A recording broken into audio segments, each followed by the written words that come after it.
Do you ever feel like manifestation is just another thing on your to-do list that you don't have time for? Like your spiritual practice is something that you have to do? Honestly, you're not alone because I felt that way too. Something that's really changed my relationship with manifestation is blending it into my lifestyle so that no matter what I'm doing, I'm also manifesting. I call this manifestation as a lifestyle, and it's single handedly made the entire manifestation journey more enjoyable for me. And I've seen my desires show up with a lot more ease.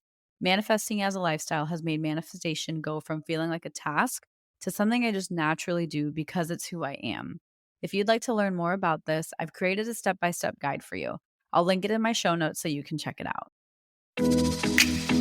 You're listening to the Affirmation Addict podcast with Pyle Corley. This podcast will teach you about the power of affirmations while making manifestation easy and accessible for you in order to enhance your spiritual consciousness. Thank you so much for being here, and now it's time to get started.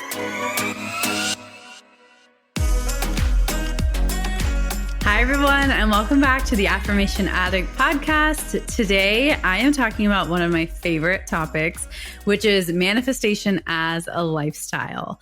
And if you have never heard about that, it is something I have finally articulated. It's something I've been doing my entire manifestation journey, but I didn't know how to put it into words. And the best way I can explain it is it's an approach to manifestation where you start to blend manifestation into your daily life rather than try and carve out time and kind of keep it separate to you. The whole approach is built off of making manifestation part of who you are, to where you're doing it all the time, you're doing it every day, so that your manifestations just show up as second nature, as a byproduct of you being who you are. And I realized that that is what has worked for me my entire life. And I finally was able to kind of, after lots of self-reflection, put it into words and teach it forward. So I have created a step-by-step guide if you want to learn my entire philosophy. But for today's episode, I want to share with you 3 of my favorite ways I like playing and blending manifestation into my daily life. So if you have been around for a while or you've been following me on Instagram for a long time, these are probably themes that you have seen me talk about a lot before. It's something that has been kind of my constant.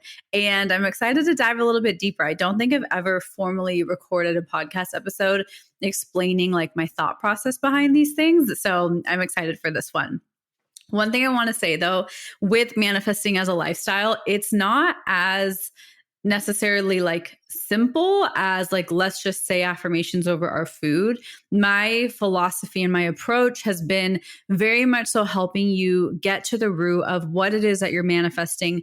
Why are you manifesting it? Teaching you how to heal your identity and match your self-concept to the vibration of your manifestation, and a very holistic journey that involves your mental, emotional, energetic, physical, and spiritual states and spiritual bodies of yourself to make manifestation holistic. So that's the kind of idea behind the approach.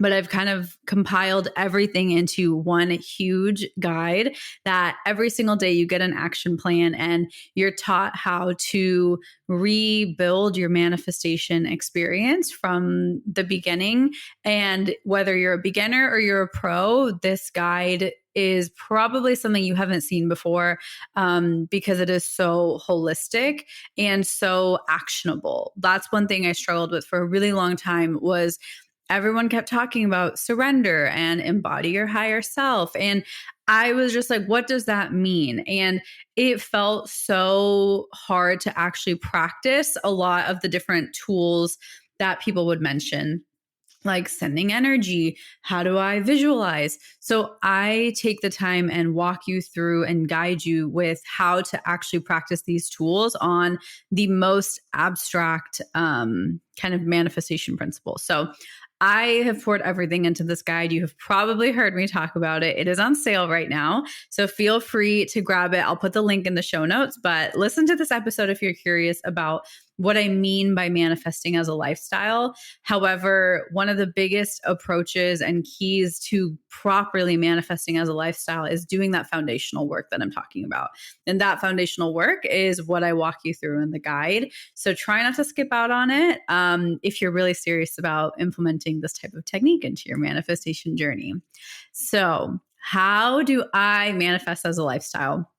Something I've been doing recently is I'm sharing more about my spiritual practice on my Instagram and showing you that it's allowed to look different every day. It is allowed to one day be 30 seconds and the next day be 30 minutes. And I live by that because every day is different for all of us. Some days are chaotic, some days are so calm.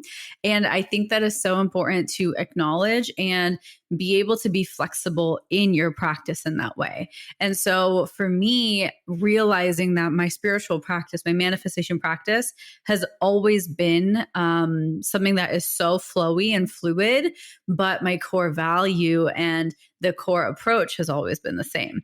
And that core approach is really targeting what it is that I actually want and what are the limiting beliefs that are holding me back and why do I want it?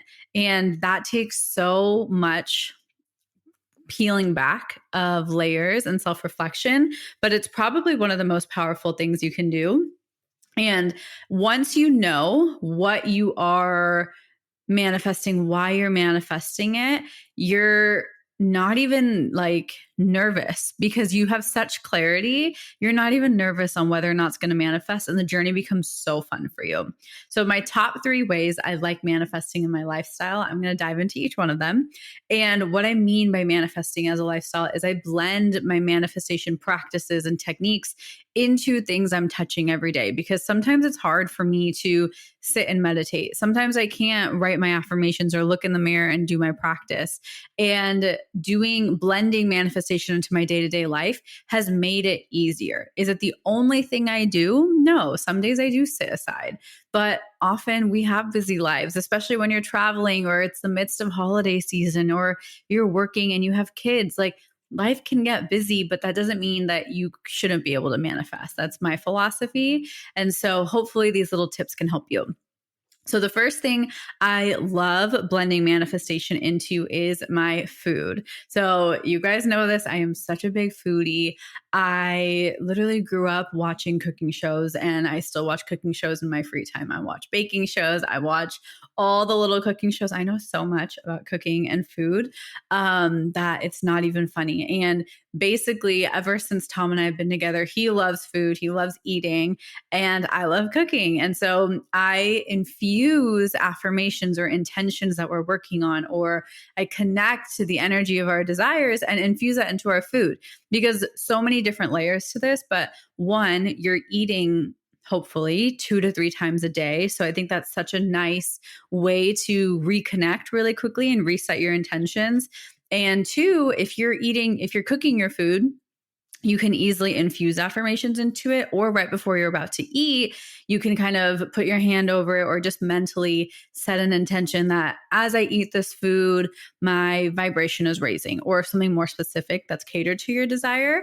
However, I think it's so exciting to manifest with food because it makes it feel like something that is like physical is going into my energetic body, because you're literally like chewing and swallowing food.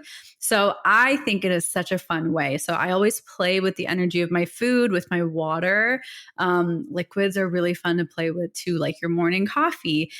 As you stir it, saying an affirmation or infusing the intention of your desire into it is a really, really fun way that you can get playful with it. It's kind of witchy. It's kind of woo-woo, but it's worked wonders for me, and it's so fun for me. It's one of the things that has made the journey fun for me. And I find that if you can find joy and playfulness along the journey, you're going to enjoy the journey and you won't feel as desperate for your manifestation. And when your manifestation comes, you'll be even more willing to receive it.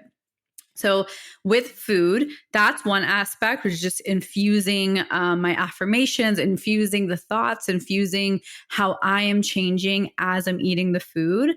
And then also just thinking about like quality of food, sourcing of your food. I'm big into like I'm also very well versed in like health and wellness. So I know a lot about just like ingredients. I know, and I get excited about that. That's something that personally excites me. Like I go to the grocery store for fun and I will just look and read up packaging and labels because I like marketing and I like learning what's inside of things and seeing if I can replicate it at home. It's just part of who I've always been. So for me, it's mixing like a passion of mine with another passion of mine with something that I'm doing multiple times a day. So it kind of hits a lot of different checkpoints for me personally. But even if you're not as like obsessed with food or cooking or eating as I am, that's okay. You're still eating at least once a day. So you can use that as a reminder to even just say a moment of gratitude. Like, what are you grateful for in that moment before you take a bite of food? And it can just be a little bit of like a reminder and like an interrupter, like a pattern interrupter of if you're kind of eating on the go, this could be a really good way for you to stop and be mindful. So there's so many different ways you can spin kind of manifesting as a lifestyle and how it incorporates into your relationship with food. But for me, I love like being really intentional with where my food is coming from. Also, I fully acknowledge one, I have the time to do so. I have the financial resources to be super picky with that. And that wasn't always the case for me. I used to work a 9 to 5 job and travel constantly and not be able to spend this much time doing it. So don't feel like you have to do that. It could be as simple as before you take a sip of your drink, you're saying an affirmation or you're infusing the affirmation into your drink where every sip you take, you're from the inside out embodying the energy of that affirmation. So it's really cool. And if you find yourself trying to be super calculated and super specific in how you do it and not messing up, you're overthinking it. There is no right or wrong. Anything can be anything with intention. And remember that as we go into this next section. Hi, beautiful friend. I hope you're enjoying this episode. I wanted to hit pause for 15 seconds and share with you about my spiritual membership I created to help you raise your vibration and manifest with ease. I created Affirm It so you can have access to all, and I really mean all of the spiritual tools you need to step into your higher self and watch your dreams manifest with ease. If you're really ready to dive into your spirituality and connect with your highest self, I invite you to join the Affirm It membership. More details are in the show notes if you're interested. And now let's jump back in. So the next section is hair care and skincare. You'll see a common theme. These are all things that I have always had a passion for, which is why I think it works so well. I've always been obsessed with hair care. I think most Indian girls have dealt with hair kind of oiling and stuff their whole life. Now it's becoming so trendy, which I'm all for.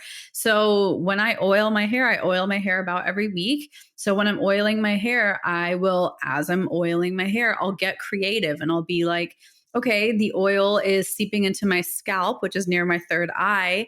And that is helping my intuition, or not my third eye, my crown chakra. That is connecting me to my higher self. Whatever you want to do, you can be so playful with it. Another thing I do when I'm washing my hair, I use it as a way for me to release and any kind of dead hair that comes out. If you struggle with hair loss and that stresses you out, it's a really good reframe to look at hair that's falling out as unwanted and unnecessary energy literally releasing for you. That really helped me whenever I have struggled with hair loss, especially like in the summers here.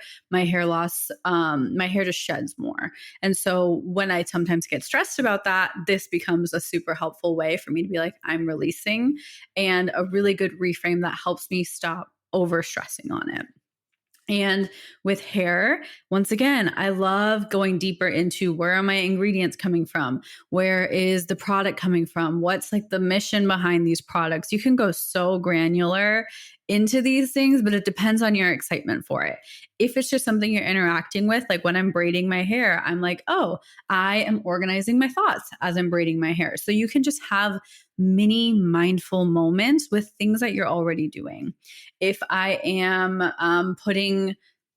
what else do I do to my hair really? Nothing. If I put like hair growth serum or something in there, then I'll say, hey, like my hair is growing and your hair holds energy. So it's a really fun way to play with energy. If you don't know where to start with your hair, like there's a lot of cultures and rituals that will cut their hair completely to do a full intentional and kind of identity reset. So playing with your identity and playing with your energy in general with hair, I think is really good. When I go get a haircut, I'm saying my energy is shifting and I'm stepping into a new version of me.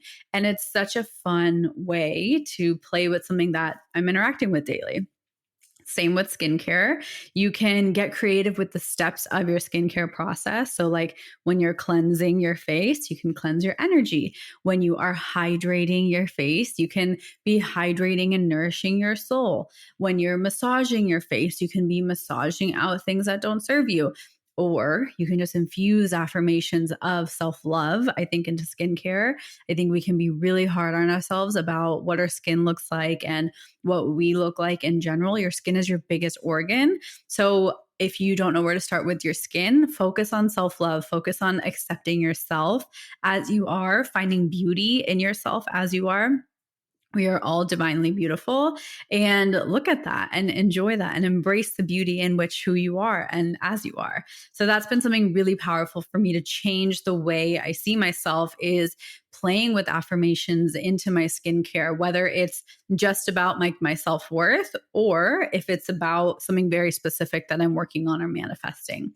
Personally speaking, I have always used my skincare and my hair care for like me and my self-worth and how I'm feeling that day, checking in on myself. Like, I am good enough, I am worthy, I am beautiful, or I am just enough, or I am love, I am worthy of being loved.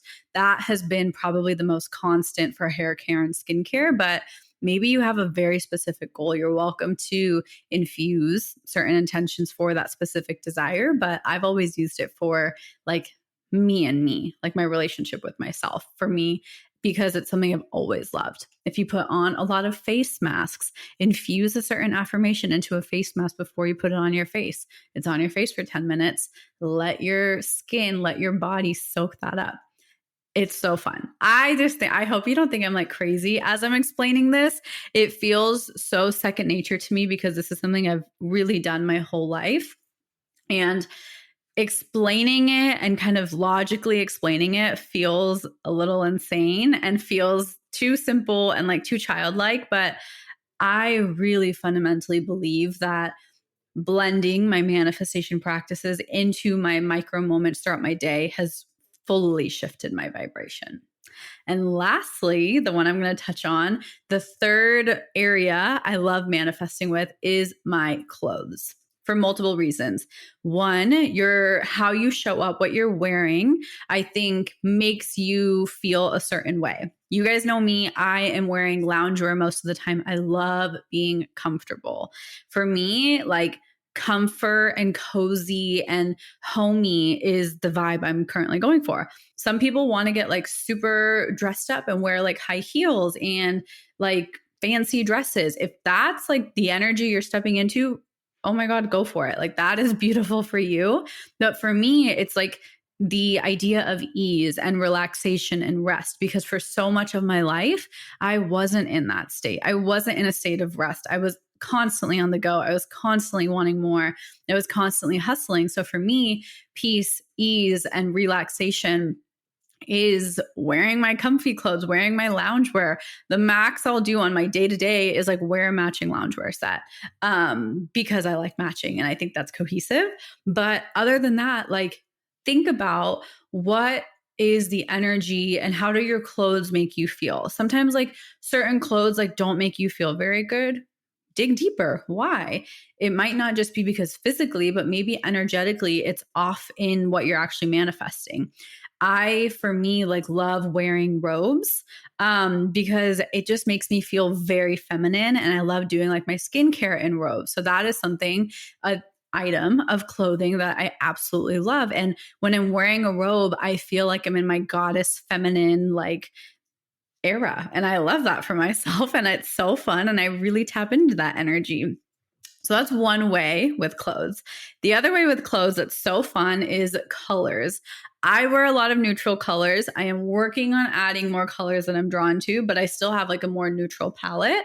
But some people are obsessed with bright colors. Some people are obsessed with like only white or only black, and play with the different colors that make you feel good and how they make you feel. Like for me, I've always loved like browns and maroon. And I think what makes so much sense to me now, because I remember brown is now a very trendy color. Before it was trendy, my mom would be like, "Ew, like, why are you wearing brown?" And I was like, "I don't know, like, I like it." And she was like, "That's not a color that, like, especially brown Indian women wear." She's like, "We don't look good in brown." And I was like, "That's fine. Like, I really want to wear it though." And I finally understand that, like, what you're drawn to associates really closely to the different chakras that might need more nurturing. And brown and red are really closely associated with my root chakra, which is my place of safety, my sense of security, my self-worth. I hope you're seeing a theme here, but that's just something that I've always been drawn to. Some people love the color blue. Like, for example, my sister-in-law is obsessed with blue. She's always been drawn to blue. And you might be going through this and thinking, well, I always stick to pinks and reds. For me, pinks, reds, and warm tones, which is all your lower chakras. That has been such a common theme throughout my life. I once in a while, and I love green, which is earthy. So think of colors and those energies and reflect on like the colors you're usually drawn to, but then also you can use it to pull on and draw the energy of different chakras that you want to work on. Maybe you're connecting with your heart. Maybe wear something green that day, and maybe, or get like green jewelry. It can be very subtle, but you can have fun with the energy of your clothes as well as what that's evoking for you. So I love seeing the energetics behind everything, blending that into my manifestation practice, which starts with awareness and going forward, because I find it so much more relatable and playful and realistic for me to actually tap into these types of things. Like, I think there's certain like trends and stereotypes that really play a role, but I really encourage you, like, cut away from those trends and like, who are you? Who are you? It's okay if you're influenced by a trend. We all are. It's impossible to not be. But who are you without a trend? Who are you without someone else telling you what you should wear? And who are you in your unique expression? What makes you feel so good, and show up as that? Allow clothing to be a way of you connecting with your personal sense of authenticity and expression. That has been so fun for me. And then going into deeper things like fabric frequencies and thinking about the sourcing of my fabrics. Like, linens and cottons have really high frequency energies, and polyester has a really low frequency energy. Does this mean I never buy things that are polyester? No, because most workout clothes are polyester, and I literally work out almost every day. So I am going to wear polyester, but am I going to live in that every day? No. During my day, I'm wearing sweats. Like, this is why I'm wearing my cotton sweatpants, because it's less polyester, more cotton. I think these are actually 100% cotton. But thinking about just like the frequency, everything has energy. You have energy. You can influence the energy of the things that you're interacting with every day and get playful with it. So my top 3 areas are food, hair care and skincare, like hygiene basically, and then clothing. And those are also 3 like really big passions of mine. However, it's also 3 things I interact with every single day. Maybe for you it's the same, or maybe for you it's a little bit different, and you can be playful with it. So I invite you to have fun with playing and blending manifestation into your lifestyle with things that you're already doing. Something simpler you can do is, like, while you're getting ready for the day, play some affirmations, play some guided affirmations. That can be your way of blending, but don't feel like it has to be as like super in depth as I've been explaining. Maybe you build up to it, but don't feel the pressure. Like, allow yourself to have fun with manifesting as a lifestyle. It's such a fun way for me to manifest, and I've fallen in love with the journey, which just makes receiving those desires even sweeter. So if this is something you really want to learn the foundation and the fundamentals to, which I've been referring to, I have the link in my show notes for the step-by-step guide. It is on sale right now. So you can grab it, and it's a digital product. You get digital access, you get lifetime access, and it is packed with so much that I really, really think you're going to love it. So I hope this episode was inspiring for you. I hope it was fun and gave you a different perspective on manifestation. And I am excited to see you next week. Bye. Love you. Thank you from the bottom of my heart for listening, and I hope you enjoyed today's episode. If this episode resonated with you, it would mean the world to me if you could rate and review the podcast and share it on your social media so I know to keep creating episodes that are inspiring you to manifest. I'm so genuinely grateful for the time we shared today, and I'd love for you to join the community by following @Affirmation Addict on Instagram. To continue diving into spirituality and manifestation, head over to my website, affirmation-addict.com. Until next time, I'm sending you so much love and so much healing energy.